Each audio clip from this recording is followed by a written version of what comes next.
Hey, this is Joe Gilder from Home Studio Corner. Today I'm going to show you how to quantize recorded drums, or in other words, how to lock it into the grid, to the tempo, to the click a little bit more so that it grooves better with everything else in your session. Now, you may have opinions on whether or not this is cheating or not. I would say it's a great way to tighten up a good performance. So, if we zoom in on this downbeat of this bridge section, the 73 and that slight vertical line that you can see all the way through, that's the downbeat. As we can see, the drummer came in early.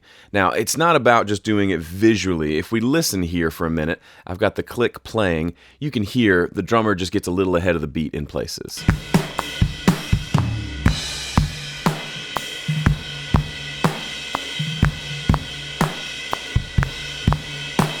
Now, maybe you didn't hear that. That's totally fine. Let me show you what happened. The first two, boom, boom, pop, those were a little bit early. Then the second two, he was pretty much right on the beat. And then the third ones, he was early again. See, the part I have selected is where he wasn't trying to play, but he was a little bit early on each of those hits. I want you to listen to that one more time just so you can hear what I'm talking about.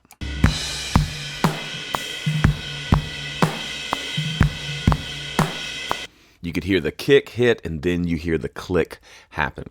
Now, I'm not about making things sound robotic and not human, but there is a benefit. If you start with the drums and get them locked in a little bit more, then everything else can lock into the drums, and it can make a pretty big difference overall in the tightness and even the sound quality of your mix.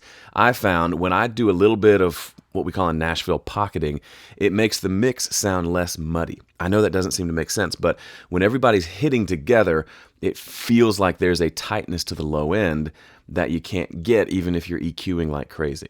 So how do we approach this? Well, I'm going to show you a way that works really well for any DAW. I actually learned how to do this in Pro Tools and translated it over to Studio One. Whatever system you're using, you can do this. The first step is to select all your tracks and to group them. So I'm going to use a command and it will create a group for me called drums.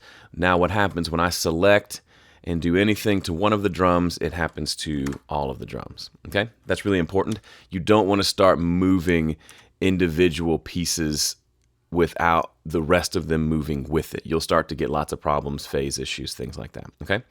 Okay, so now that I've got that selected, I just want to go through and I want to manually nudge things around. Okay? I want to go in and we'll just start here at this bridge. This kick drum is ahead of the beat. We can see the line here. 73 is our marker. This is our downbeat.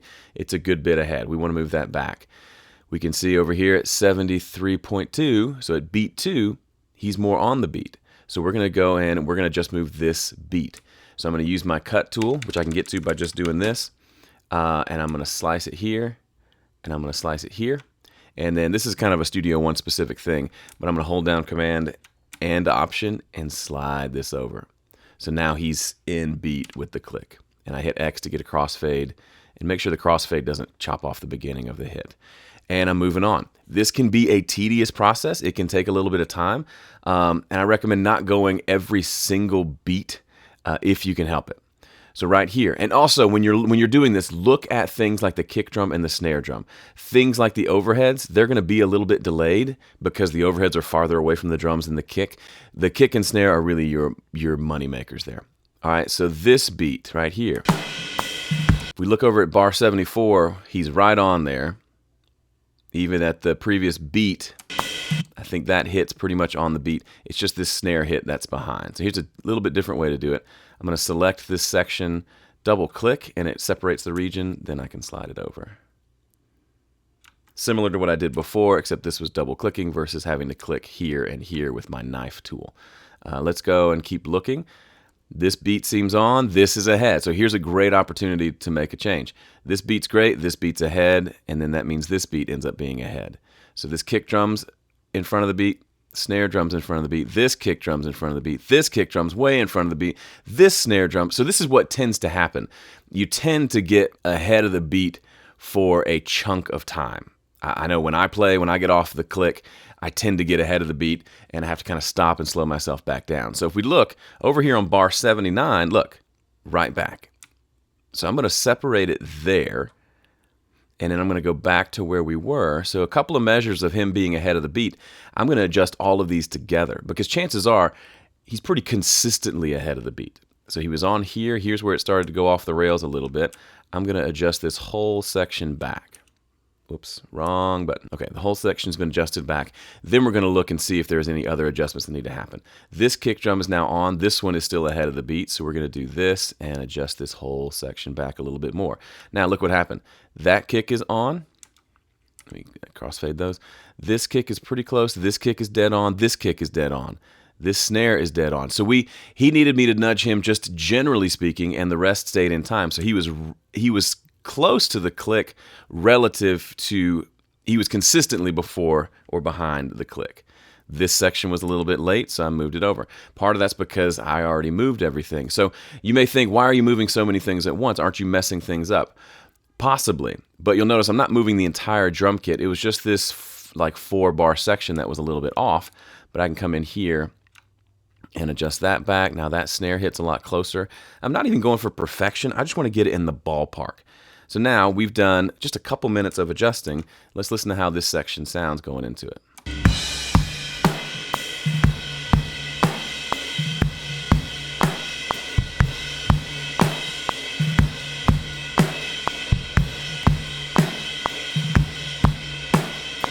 Now for giggles, let me just delete what we just did, drag back the original, and let's listen to this, and then I'll flip it back to the edited version so you can hear the difference.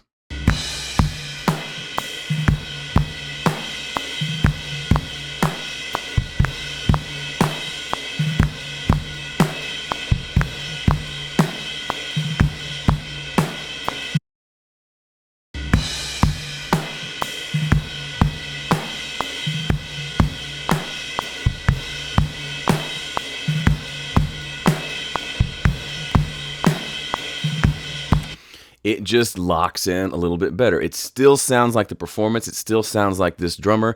It's just a little bit tighter. And we can go through and say, you know what? This snare hit here felt a little bit behind when I listened, more so than the rest. I'm okay with it if it's a little before and behind, but right here, this snare hit right there, a little bit behind. So we're going to go adjust just that one. I'm going to come back here, give myself a little bit of room, slide it back, and crossfade.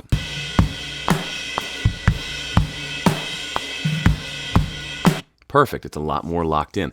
That's the kind of adjustment. Is it tedious? Does it take a little bit of time? Sure. But I mean, as you can see, we've done an 8-bar phrase in just a couple of minutes. We could get the rest of this song in no time. Not in no time, but not in hours and hours of time either. And there may be sections, you may find long stretches where he's locked in. This is a bridge section with a lot of energy, so it makes sense that all that energy would cause someone to speed up a little bit. But if we get back over here in the second verse,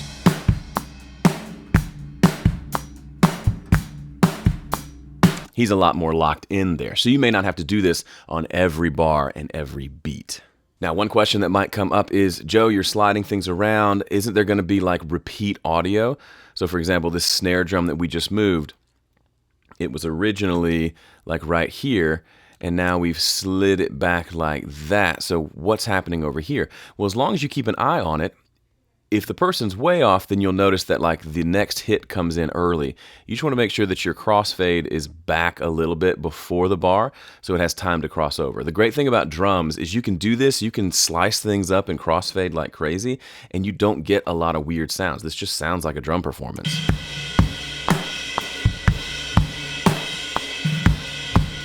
So what I've shown you today is the old school kind of quote-unquote analog version of doing drum editing. It's manual. It allows you to go in and just find the things that need to be adjusted and adjusting those only. There's no time stretching. The audio itself remains pristine. We haven't changed the audio. We've just moved it around a little bit.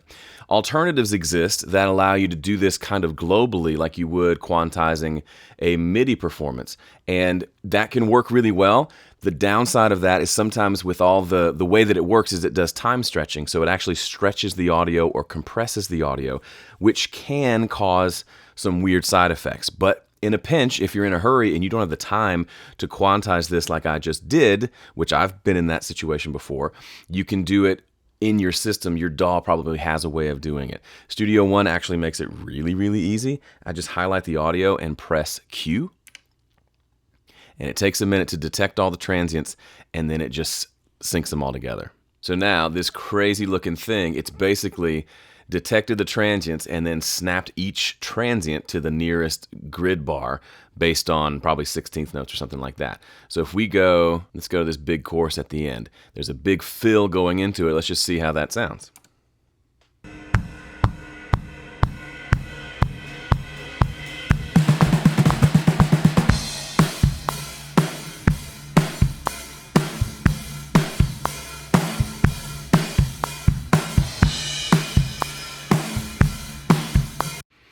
Versus before.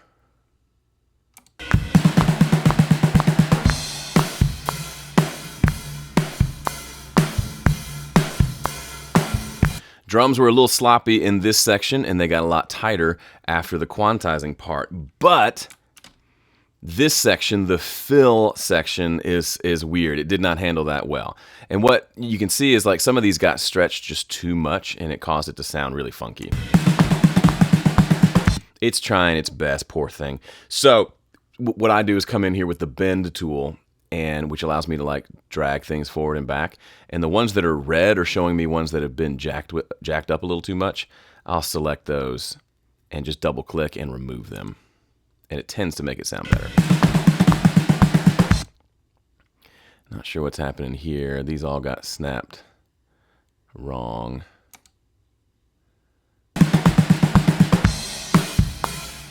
So as you can see, it looks actually a little bit easier. All the transients are connected, and I'm just dragging everything forward and back like this without having to do the cut on one side, then cut on the other side like you saw me do.